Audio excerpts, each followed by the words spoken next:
What's up, y'all? Welcome back to the Never Ending Drum Kit. In this episode, I'm going to show you how to make this kick. Kind of like a little boom bappy hip hop kick. And I used kick 2 to make it, so that's what you'll need if you're going to follow along. And then, let me see, from here on out, you can find the link in the description to download this drum or any of the other drums in the kit. And if you go check the kit out right now, you're going to see there's some extra drums in it that there's not a video for, and that is because from now on, if I ever make a video that doesn't, I feel like it's too long or the edit is too tricky, or like for these two examples, I made the video and realized it was just potato quality after I finished it because I fucked up my settings in OBS. I'm going to start uploading these bonus drums into the kit. There's never going to be a video for them, but it's just extra drums for the kit. So yeah, with that, let's just jump into it. Okay, so the first thing you're going to do is open yourself up a kick 2, and I'm going to init the preset. So you have that. I'm going to mute this click here because we don't really need any clickiness for a boom bap kick. And then I'm just going to start turning it into a some sort of a hip hop boom bap kick. The first thing is, like, I think that the default length that they give you, like the longest you can go in kick 2, is not even a length that I would make any drum. Other than an 808, which I don't really consider a drum as much. I consider that like a bass. It's always too long. Like this, this might be the longest I ever go on a kick. So the first thing I always do is shorten it up a good amount, and then with a boom bap kick, I'm gonna get rid of a bunch of the clickiness.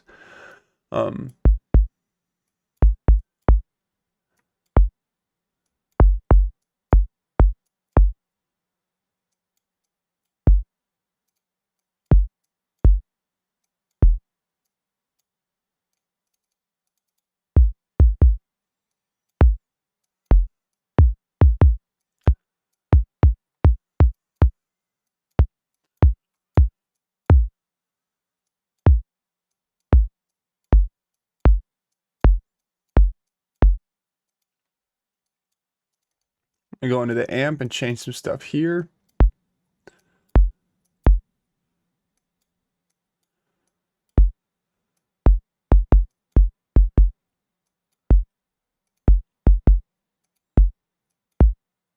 And then, as you can see, I turned my EQ off.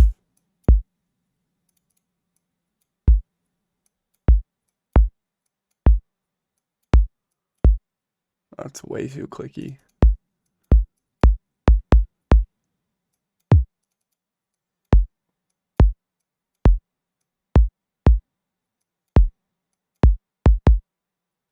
You can do this after you've set up your curves however you like them. Changing this pitch scaling thing right here, what it does is it scales all the points. So you can see the highs are changing quite a lot.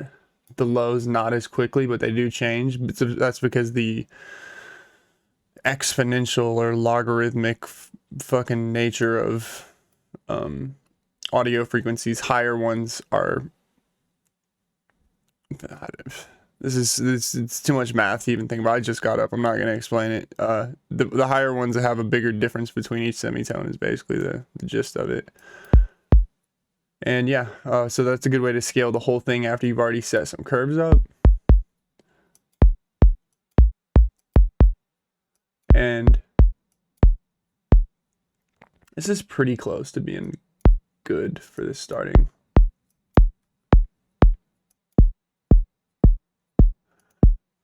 That's a bit of a weird one as far as curves go. There we go. I like that better. Okay, so the next thing we're going to do, making a boom bap kick, is I'm going to come in here and change my harmonics up. So I'll start with the PR40 kick. Oh man, see, that's it. That's it. Just one little move. I put it at 8 right there. And it's just because, like, being pure sine wave, I think is a little inauthentic as far as like a boom bap kit goes. I don't really know. It just sounds a little too digital is the best way to explain it, in my opinion. But then this right here, this is bordering on like overkill. Like this to me doesn't sound like a good kick ever. I never turn it up that high. It's always something pretty subtle. And then the other thing you can do is like if you turn it up and you don't like it, you can go and mess with these. I'm not gonna do that though because it sounds great to me just right here.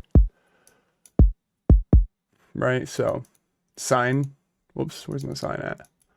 Oh, it went away. It's at the beginning. There we go.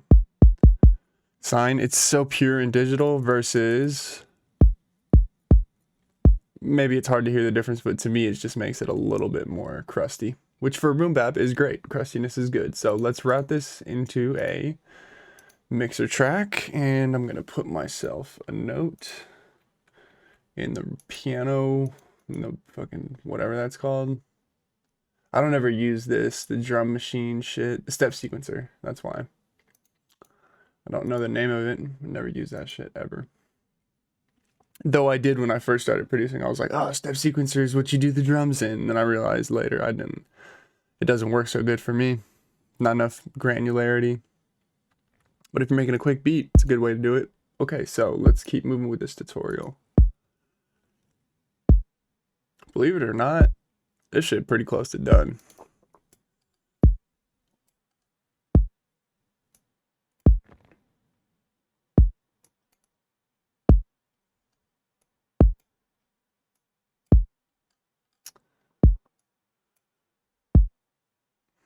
Wow, man.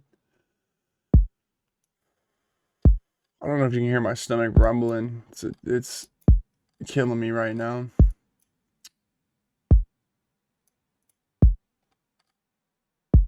Hopefully you can't. You probably can though. Okay, that sounds good as far as that. I'm gonna run into do some distortion.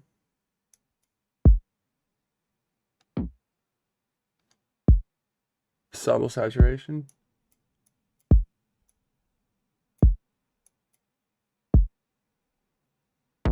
Oh, yeah. Just subtle on 100% sounds good to me, right? Yeah. This kind of makes it kind of boofy, which I like. What about without the EQ?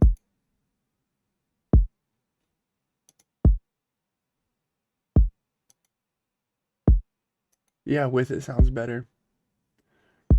I know it's a little counterintuitive to take some of the, sub frequencies off, but what I've found lately, like when I go and listen to kicks that I think sound really nice versus kicks that I make tend to have too much sub, right? Like as I design them. So next thing we're gonna do is come in here and probably compress it in some way. No, not even at all. That's just beautiful looking. Here's what we'll do. I'll go in here and I took the click out because it's not that, for boom bap, I don't like clicks that much. And I'll just add a different click in. So we'll do a hat and just kind of scroll through. Another quick tip, you can view both layers on top of each other if you click the view thing right here. I'm gonna actually leave it off for now, but I typically use that quite a bit when I'm doing my click layers.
Ooh.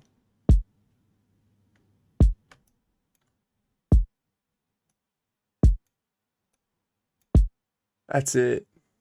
Just as is. I love that. That sounds really nice. Maybe extend this out a little bit. Yeah. Oh, talk about a pretty kick. Wow, I love this. Wow. And then I think, I could try and not do this. I gotta wait on this Waves plugin to load. It'll only be like 10 minutes, don't worry. Oh, there we go.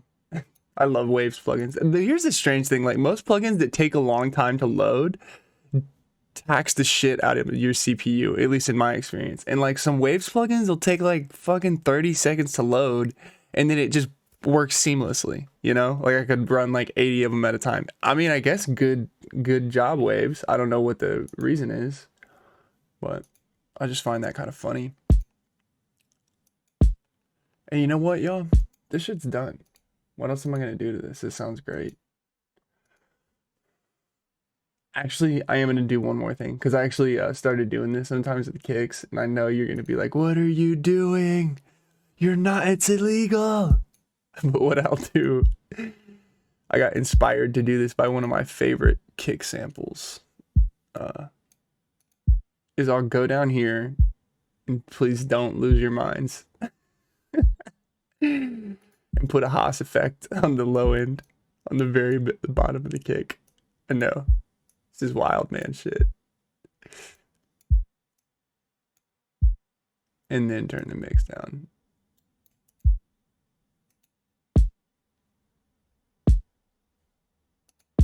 So with, without, with, and it's, I don't know why, it just sounds slightly better.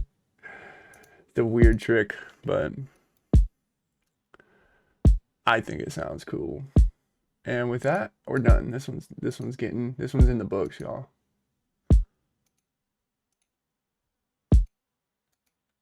I do feel like this is my masterpiece here. Okay, and so this is what our final result is going to sound like. If you want to download this drum or any of the other drums in the kit, you can find that in the description down below. And I hope you learned something, and I'll see y'all next time. Bye-bye.